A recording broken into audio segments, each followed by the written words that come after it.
कहवा में उगले सूरज देव, कहवा भइले अजोर, कहवा भइले अजोर, कहवा में उगले सूरज देव, कहवा भइले अजोर।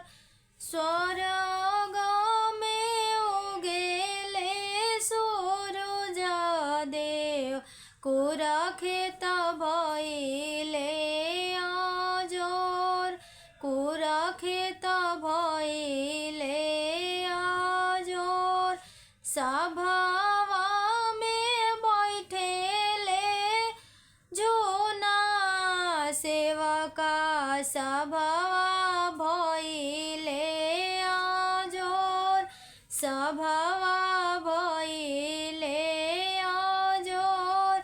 सभावा में बैठेले विजय कृष्ण देव, सभावा भइले अजोर, सभावा भइले अजोर। बिनती से बोले उनकर रानिया, सुनी स्वामी जी हमार, सुनी स्वामी जी हमार। हम करबो छठिया बरतिया, रउआ अर्घ दियाय, रउरा अर्घ दियाय। कहवा में उगले सूरज देव, कहवा भइले अजोर, कहवा भइले अजोर। स्वर्ग में उगले सूरज देव, कुरखेत भइले अजोर, कुरखेत भइले अजोर।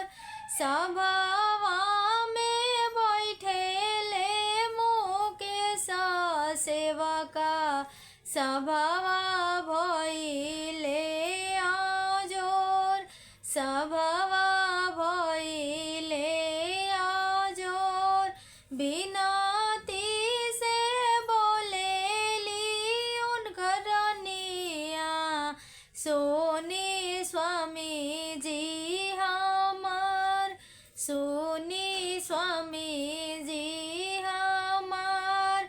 हम करबो छठी के बरतिया, रउरा अर्घ दियाय, रउरा अर्घ दियाय।